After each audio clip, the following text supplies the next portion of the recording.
On April 20th, 2010, the Deepwater Horizon drilling rig, operating approximately 50 miles off the coast of Louisiana, experienced a catastrophic failure that resulted in explosion and fire, the ultimate sinking of the rig, and a discharge of gas and almost 5 million barrels of light sweet crude oil from an ocean depth of more than 5,000 feet.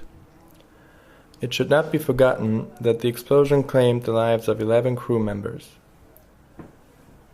The Deepwater Horizon oil spill was a wake-up call for everyone on the critical need for independent, interdisciplinary, and collaborative science. While long-term investment in marine science assisted in this moment of crisis, gaps in capabilities for understanding and protecting the Gulf of Mexico's environmental and economic interests became apparent. The University of South Florida's College of Marine Science was at the forefront of the scientific research on the Deepwater Horizon oil spill since the first days of this disaster. The college, its faculty, and its students remain focused on the science associated with the spill and committed to applying the highest research standards in order to improve understanding and capabilities going forward. In May of 2010, BP developed the Gulf of Mexico Research Initiative and voluntarily committed up to $500 million to study the impact of the oil spill and its associated response on the environment and the public health in the Gulf of Mexico. In the summer of 2011, the Gulf of Mexico Research Initiative awarded the University of South Florida's College of Marine Science $11 million. This was to develop the Center for Integrated Modeling and Analysis of Gulf Ecosystems, short CIMAGE, a consortium of 13 institutions spanning a broad geographic range and academic expertise.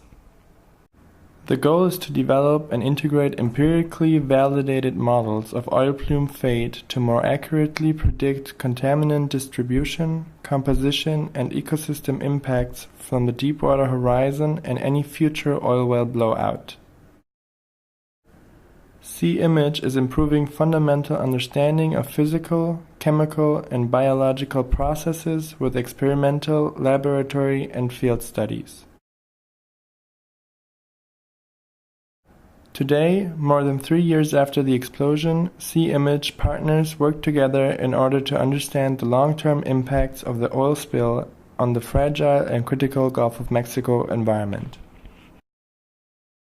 Hi, my name is Brendan Baumeister. I'm the captain of the research vessel Weatherbird 2 with the Florida Institute of Oceanography. The Weatherbird is a 115-foot vessel which serves as a research platform for a host of our consortium institutions, which include a lot of the public universities in the state of Florida. We're currently out here at the Gulf of Mexico with a team of scientists from the University of South Florida. We're studying new technologies for fish assessment, oil spill effects, as well as measuring iron in the ocean. The RV Weatherbird 2 and the RV Bellows have carried many scientists, students, and teachers into the Gulf of Mexico to perform CIMAGE research. One major component of CIMAGE research looks at long-term fate and impact of oil particles that have made their way to the seafloor. What happens to this layer of contaminated sediment over time? How does this layer interact with the ocean life, and what are the transport mechanisms by which these contaminants make their way into the food chain? Parallel to these science questions is the push for new and emerging technologies. How do we collect sediments and water from the deep Gulf of Mexico? How can we describe seafloor habitats when we can't see them? The multicore is an instrument that does exactly what its name implies. It takes multiple sediment cores during each deployment. It has no electronic connections or computer configuration, but simply works using gravity and precision-made moving parts. The central device is called the spider because of its 8 arms. On these arms, up to 8 coring tubes can be attached.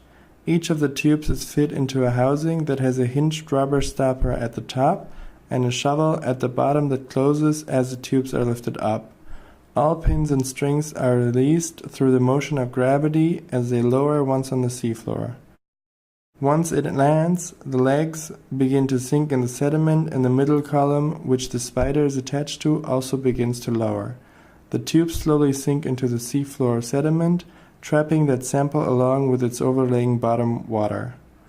To date, sea image researchers have taken hundreds of sediment cores in an effort to map the extent of seafloor contamination.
A piece of technology that is currently in the development and test phase is the CBAS imaging system.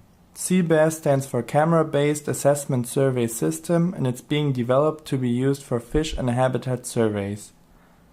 CBAS has 6 cameras and sensors measuring salinity, temperature, and depth. It can be used to measure fish abundance and habitat quality.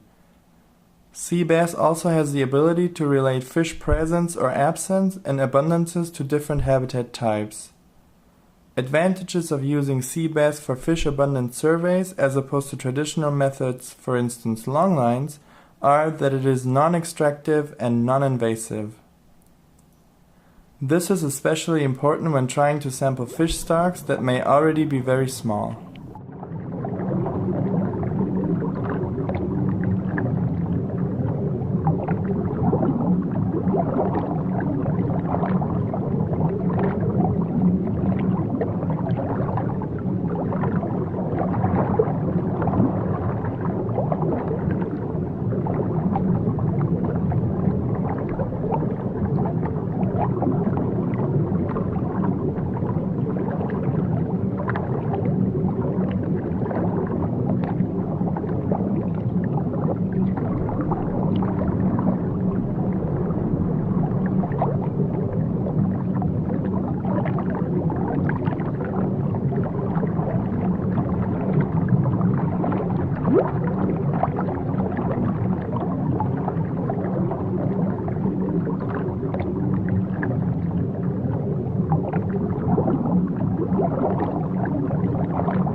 Our research is reaching beyond the scientific community through outreach activities that engage the public in sea image research and expands understanding of the Gulf of Mexico ecosystem. The education programs provide professional development for teachers and advance ocean literacy amongst their students.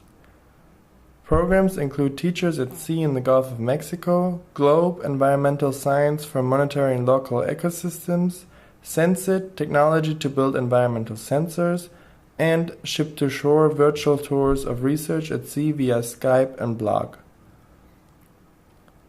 The outreach programs include podcasts and audio slideshows with sea image scientists, science festivals, and science talks for the public.